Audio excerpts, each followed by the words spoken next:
we speaking from Bangladesh. Israel, don't forget our history. We are Muslim. Don't forget our history. We are follower of Muhammad bin Qasim. We are follower of Sultan Mahmud Ghaznavi. We are follower of Khalid bin Walid. We are follower of Hazrat Ali radiallahu ta'ala anhu. We are soldier of our dear Prophet Hudur Muhammad sallallahu alayhi wasallam. We are servant of Allah. If we want, we can destroy Israel, and very soon we will remove Israel from this world map.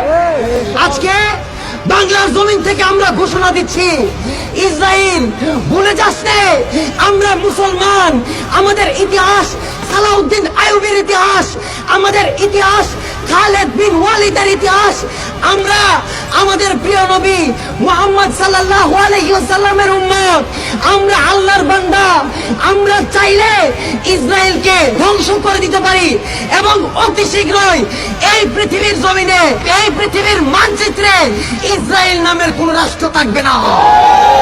আজকে আমরা এই বাংলার জমিন থেকে ঘোষণা দিচ্ছি, আমরা বলতে চাই ইসরায়েল যেভাবে মুসলমানদেরকে হত্যা করছে, ফিলিস্তিনে যেভাবে মুসলমানদেরকে নির্মমভাবে হত্যাযজ্ঞ চালাচ্ছে, তারা বাংলাদেশের মধ্যে রোহিঙ্গারা যেভাবে আশ্রয় নিয়ে এসেছিল, সেভাবে তারা আশ্রয় নিতে ফিলিস্তিনে এসেছিল।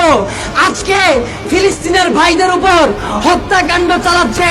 আমরা বাংলাদেশ থেকে ঘোষণা করতে চাই, যদি এই পৃথিবীর মধ্যে সবচেয়ে বড় কোন টেররিস্ট থাকে, সবচেয়ে বড় জঙ্গি থাকে, সবচেয়ে বড় সন্ত্রাসী থাকে, তার নাম হচ্ছে ইসরায়েল।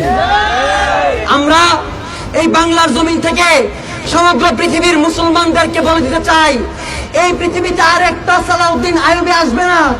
আমাদেরকে সালাউদ্দিন আইয়ুবী হতে হবে।